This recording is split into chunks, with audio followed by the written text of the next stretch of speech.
শুভ সকাল বন্ধুরা, তোমরা সবাই কেমন আছো? আশা করছি সবাই ভালো আছো আর আমিও ভালো আছি। আমি বিদিতা, আমার সিম্পল বিদ্যা চ্যানেলে তোমাদের অনেক অনেক স্বাগত। তোমাদেরকে সাথে নিয়ে আজ একটা নতুন ভিডিও শুরু করছি। আশা করছি রোজকার মতন আজকের ভিডিওটাও তোমাদের ভালো লাগবে। আর এখন বাজে হচ্ছে 6টা। আজকে একটু ঘুম থেকে উঠতে দেরি হয়ে গেছে। 6টার সময় ঘুম থেকে উঠে ফ্রেশ হয়ে নিয়েছি আর এখন হচ্ছে প্রথমে জল খেয়ে নিচ্ছি। এখন কদিন আর কিশমিশের জল ভিজানো হচ্ছে না, তাই এমনিই জল খেয়ে নিলাম। আর তারপরে এই যে ছোলা বাদাম যেগুলো ভিজিয়েছি সেগুলোও খেয়ে নিচ্ছি। এইগুলো খাওয়া দাওয়ার পর তারপর কিছু কাজ করে পড়তে বসবো। আর এই যে আজকে একটু দেরি হয়ে গেল, হচ্ছে ঘুম থেকে উঠে দেখি ঝিরিঝিরি বৃষ্টি পড়ছিল। তখন ভাবলাম না আর একটু পরে হচ্ছে উঠবো, কেন বর্ষার সময় দেখবে বৃষ্টির ওয়েদারে মনে হয় আর একটু বেশিই ঘুমাই, সেই জন্য একটু দেরি হয়ে গেছে। 6টা বেজে গেছে ঘুম থেকে উঠতে উঠতে। আর ওইগুলো খাওয়া দাওয়া করে আর চলে এসেছি এখন গ্যাস মুছতে। গ্যাসটা মুছে নিই ভালো করে। আর ওইদিকে মা হচ্ছে বাসন মেজে নিয়েছে আর উঠোন ঝাড় দিয়ে ঘর দাবা ন্যাতা দিচ্ছে এখন। আর আমি এদিকে ততক্ষণ গ্যাসটা ভালো করে আগে মুছে নিচ্ছি। আর তারপরে হচ্ছে এদিকে চলে এসেছি টেবিলটা মুছতে। আগে হচ্ছে টেবিলে যে ঝিকগুলো থাকে ওগুলো ভালো করে মুছে নিলাম। আর এই দিকে হচ্ছে তারপর টেবিলটা মুছে নিচ্ছি। মায়ের যেহেতু বাসন মাজা হয়ে গেছে সেই জন্য টেবিলটা মুছে নিলাম, একেবারেই দুটো কাজ সেরে নিলাম। আর এখন বাজে 7টার মতন। আর এখন হচ্ছে চা খাওয়া দাওয়া করবো। আর কল থেকে জল নিয়ে আসাও হয়ে গেছে। জল আনার পর এইদিকে হচ্ছে মা চা করলো।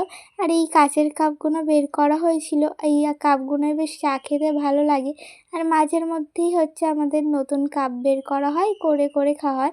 মানে নতুন বলতে যেগুলো শোকেসে তোলা থাকে সেগুলো হচ্ছে মাঝের মধ্যে বের করে খেতে ইচ্ছে করে। আমার মায়ের আবার একই কাপে হচ্ছে রোজের চা খেতে ভালো লাগে না, সেই জন্য প্রত্যেক দিন মানে কিছুদিন ছাড়া ছাড়া নতুনত্ব কাপ বের করা হয়। আর এই দিকে দেখো হচ্ছে আমাদের যে ফুল গাছ ছিল ওখানে অনেক কটা ফুল ফুটেছে।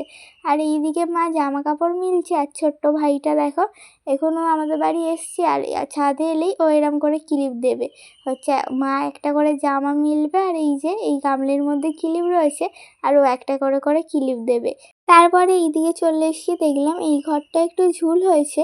ভাবলাম এই ঘরটা একটু ঝুলটা ঝেড়ে নিই। অতও বেশি হয়নি, কিন্তু মনে হলো না একটু এইগুলো কোনগুলোই হয়েছে তো একটু ভালো করে ঝেড়ে নিই। আবার তো কিছুদিন পর ডিপ ক্লিন আবার ভালো করে করা হবে। তো এখন এমনি হালকা করে ডিপ ক্লিন করে নিচ্ছি, পুরো হচ্ছে সমস্ত কিছু সরিয়ে আর পরিষ্কার করছি না, কেননা আমি একা করছি। মা থাকলে হচ্ছে সমস্ত কিছু জায়গা থেকে সরিয়ে সব মোছা হয় আর পরিষ্কার করা হয়। এই সামনে দিয়ে এই পাখাটাতেও দেখছিলাম একটু ঝুল মতন হয়েছিল, তাই ওটাও এই ঝুল ঝাড়ুটা দিয়ে ভালো করে ঝেড়ে নিলাম। আর তারপরে এইদিকে হচ্ছে একটু ঝুলগুলো লেগেছিলো, এই দিকটাও ভালো করে হচ্ছে ঝেড়ে নিচ্ছি। আর এই মাটির ঘরের মধ্যে তো ঝুলগুলো একটু বেশিই বোঝা যায়, কেন একদম সাদা সাদা লাগে তো দেখতে, সেই জন্য তাই ঝুলগুলো ভালো করে ঝেড়ে নিচ্ছি। আর ওইদিকে অত বেশি ঝুল হয়নি। আবার রান্নাঘর ওই ঘর সমস্তটাই পরিষ্কার রয়েছে। এই ঘরটা একটু ঝুল হয়েছে আর দেখে নেবো দাবায় কোথাও ঝুল রয়েছে কিনা, তাহলে একটুখানি হচ্ছে ঝুল ঝাড়ুটা নিয়ে পরিষ্কার করে নেবো। তারপর দেখলাম যে বেশি হয়নি, একটুখানি হয়েছিল দু এক জায়গায়, ওগুলো হচ্ছে পরিষ্কার করে নিয়েছি। আর এইদিকে তারপরে চলে এসেছি এইখানে যে শোপিসগুলো থাকে কাচের বাটিগুলো ওইগুলো পরিষ্কার করতে। আর তোমাদের তো বললাম আজকে হচ্ছে সমস্ত কিছু সরিয়ে পরিষ্কার করব না, এমনি এইগুলো একটু সরিয়ে সরিয়ে হালকা করে পরিষ্কার করে নেবো। মেন ঝুলটাই ছাড়ছিলাম। আর এই দিকটা দেখলাম একটু ধুলোগুলো পড়েছে ঝুল ঝাড়ার পর, সেই জন্য এই টেডি বিয়ার সমস্ত কিছু পরিষ্কার করে মুছে নিলাম।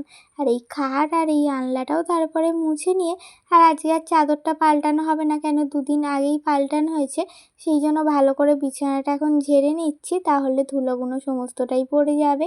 আর এই দিকে দেখো তারপরে চলে এসেছি এই ঘরটা হচ্ছে ভালো করে এবার ঝাড় দিয়ে নেবো, কেন ওই যে ঝুলগুলো পড়েছে ধুলোগুলো রয়েছে ওগুলো ভালো করে ঝাড় দিয়ে নেবো। সকালে যেহেতু ঝাড় ন্যাতা দেওয়া হয়েছে তাই জন্য ঝাড় দিয়ে নিচ্ছি।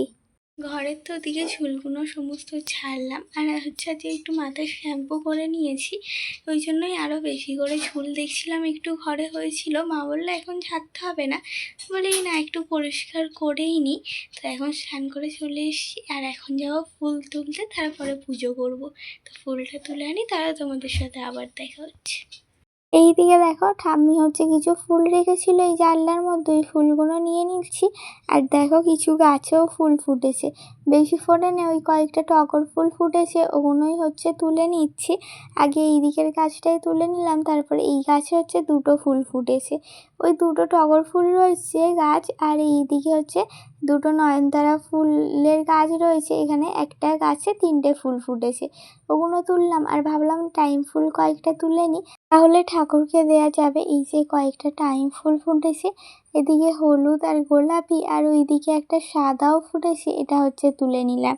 এই কয়েকটা অল্প করে ফুল তুলে নিয়েছি, এটা দিয়ে ঠাকুরকে সুন্দর করে সাজিয়ে দেবো। আর এইদিকে দেখো হালকা মেঘ মেঘ করেছে আর একটু রোদ উঠেছে, কিন্তু বৃষ্টি এখন হচ্ছে না। এইদিকে মা হচ্ছে যে লঙ্কাগুলো বাজার দিয়ে কিনে আনা হয়েছিল, ওই যে লঙ্কার বোটাগুলো থাকে, ওগুলো রেখে দিলে হচ্ছে লঙ্কাগুলো তাড়াতাড়ি নষ্ট হয়ে যায়, তাই মা হচ্ছে আজকে বেছে নিচ্ছে, নিয়ে ওই টিফিন কারির মধ্যে রেখে দেবে। আর এইদিকে মা রান্না বসিয়ে দিয়েছে, ভাত হয়ে গেছে। আর ওইদিকে নিয়ে মাছ করবে বলে আলুটা এখন ভাজতে দিয়েছে। আর বোন এই যে পরীক্ষা দিতে হবে বলে রেডি হয়ে নিয়েছে, আর এখন ভাত খেয়ে নিচ্ছে।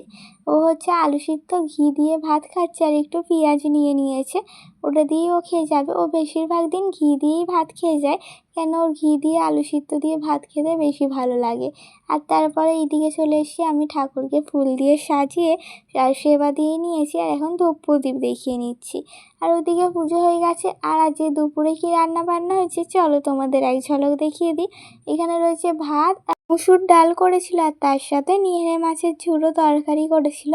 এইটা খেতে আমাদের বেশি ভালো লাগে, অনেকে তো ঝোল করেও গোটা গোটা, কিন্তু আমাদের এই ঝুড়ো তরকারিটাই হয়। আর এইটা হলে আমাদের পুরো মানে ভাত খাওয়া হয়ে যায়। আর তারপরে খাওয়া দাওয়ার পর টেবিলটা মুছে নিচ্ছি।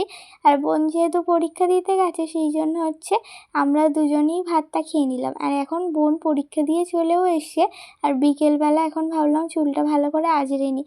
সকাল থেকে সেইভাবে শ্যাম্পু করার পর থেকে আজ সেইভাবে চুল আঁচড়ানো হয়নি, তো ভাবলাম এখনই হচ্ছে চুলটা ভালো করে আঁচড়ে নিই। আর চুলটা শুকনোও হয়ে গেছে। ওদিকে চুলটা আঁচড়াতে আঁচড়াতে দেখলাম চিরুনিগুলো একটু ময়লা হয়েছে, তাই এইগুলো সব কটা ধুয়ে নিলাম। ধুয়ে আর এরম একটা একটা করে জানলা হচ্ছে রেখে দেবো, তাহলে জলটা ঝরে যাবে। এখন তো রোদ নেই, এমনি একটু হাওয়ায় রেখে দিলে জলটা ঝরে যাবে। তো সমস্ত দেখো এরম জানলায় দাঁড় করিয়ে দিয়েছি। আর তারপরেই চলে এসেছি ছাদে, দেখো গাছে কিছু লঙ্কা হয়েছে, যেগুলো একটু লাল রং হয়ে আসছে আর বড় বড় হয়ে গেছে, সেইগুলো এখন তুলে নিচ্ছি। কিছু এখন ছোট ছোটও রয়েছে, আর একটু মোটা মোটা হয় না, এখনও সরু সরু হয়েছে, ওগুলো ভাবছি আর 2 দিন পর তুলবো, একটু রং আসুক তাহলে। নাহলে ওগুলো যদি ছোটোবেলায় তুলে নিই তাহলে ওগুলো বেশি ঝাল থাকবে না। দেখো এই অল্প কটাই লঙ্কা হচ্ছে, তাও যে এই কটা গাছে হয় সেই কটাই শান্তি। গাছগুলো তো নষ্টই হয়ে যাচ্ছিলো, কিন্তু আবার হচ্ছে এই ফল দিচ্ছে ফুল দিচ্ছে, সমস্ত গাছেই বেশ ভালো লাগে। আর লঙ্কাগুলো তুলে নিয়ে চলে এসে আর এখন চুলটা একটু খোপা করে নিয়েছি। আর এইদিকে কি করছি বলো তো, মুড়িগুলো চেলে নিচ্ছি। কিছুটা মুড়ি ছিল, সেইগুলো ভাবলাম চেলে নিই, রোজ খাওয়ার সময় চালার থেকে বালতির মধ্যে চেলে গুছিয়ে রাখলে বেশ ভালো। আর কত ধুলো হয় দেখো, এইটুকু সবে চেলেছি, এর মধ্যেই কত ধুলো জমে গেছে। আর তারপরে তোমাদের সাথে দেখা হচ্ছে এখন 6টা 10-এ, এখন 6টা 10 বাজে, আর চলে এসেছি ঠাকুর ঘরে সন্ধে দিতে। ওইদিকে মুড়িটা চেলে গুছিয়ে রেখে দিয়েছি, দিয়ে আর এখন সন্ধেটা দিয়ে নিই, কেন আবার সময় পেরিয়ে যাবে, তাই আগে সন্ধে দিয়ে নিই। ওইদিকে শঙ্খটা বাজিয়ে নিয়ে আর এইদিকে হচ্ছে কাসরটা বাজিয়ে নিচ্ছি। আর তারপরে দেখো বোন পড়তে গেছিলো, পড়ে ঠরে এখন চলেও এসছে। আর এখন টিফিন করা হবে, মাকে একটু চা করে দিলাম, মা যেহেতু দুধ খাবে না বললো, তাই চা করে দিয়েছি। আর আমার আর বোনের জন্য 2 কাপ দুধ গরম করে নিয়েছি, এটাই আজকে টিফিন খাওয়া হবে। আর সাথে তো বিস্কুট আছে। আর এখন তোমাদের সাথে দেখা হচ্ছে 7:30টার সময়, টিফিন খাওয়া দাওয়ার পর পড়তে বসেছি। সারাদিন তো সেইভাবে পড়াশোনা হচ্ছিল না, তো হচ্ছে আবার তো সামনে আর 1 মাসও বাকি নেই পরীক্ষা, সেই জন্য হচ্ছে পড়াশোনাটা আবারও চালু করলাম। ভালো করে মন দিয়ে এবার পড়তে হবে। আর কিছু নোটস লেখাও বাকি রয়েছে, ওগুলোও লিখতে হবে। তো এখন একটু পড়াটা করে নিই, পরে দেখা হচ্ছে। আর ওইদিকে পড়ছিলাম, আর মা রাতের খাবার বানানোর জন্য তৈরি হয়ে নিয়েছে। দেখো এইদিকে হচ্ছে রাতের খাবার করবে বলে ডিমটা এরকম হচ্ছে 4টে ভাগ করে কেটে আর এইরকম হচ্ছে আলুর মধ্যে পুর ভরছে। কী হবে বলো তো? দাঁড়াও তোমাদের বলছি। ডিমের টেবিল করবে মা বলল, সেই জন্য এই যে এরকম করে আলুর পুরটা করে নিয়েছে। আর কিছুটা ময়দা মেখে রেখেছিল, আর যেই ডিমটা বেঁচেছিল আর আলুর পুরটা ছিল ওটা হচ্ছে একসাথে মিক্সড করে আর ওরকমভাবে হচ্ছে ময়দার মধ্যে দিয়ে তেলে ভেজে নিয়েছে। দেখো খেতে কিন্তু বেশ সুন্দর হয়েছিল। এই যে আমাদের এই রেসিপিটা হয়েছে একটা নতুনত্ব। আর ডিমের টেবিলটা এখন হচ্ছে পুরো কমপ্লিট হয়নি, ভাজা হলেই হয়ে যাবে। তো খাওয়া দাওয়া হয়ে গেছিলো আর খেতে তো বেশ ভালো হয়েছিল, একটা নতুন ধরনের। ডিমের টেবিলটাও বেশ ভালো হয়েছিল আর সেটা ভিডিও শ্যুট করা হয়নি। আর এইদিকে দেখো ছোলা বাদাম কালকের জন্য ভিজিয়ে দিয়েছি। আর তারপরে ওই যে লেখালেখি করে নিচ্ছি খাওয়া দাওয়ার পর, এখনও কোনো কাজগুলো করে আর চুলটা বেঁধে নিয়ে আর এখন বাজে 10টা। ভাবে একটু কিছুক্ষণ 1 ঘন্টা লিখে নিই, তারপর ঘুমাতে যাব। এইদিকে সেই জন্য লেখাগুলো করে নিচ্ছি। তো আজকের ভিডিওটা আমার এই পর্যন্তই। সবাই ভালো থেকো, সুস্থ থেকো। ভিডিওটা কেমন লাগলো কমেন্টস করে জানিও। দেখা হচ্ছে নতুন একটা ভিডিওর সাথে। টাটা।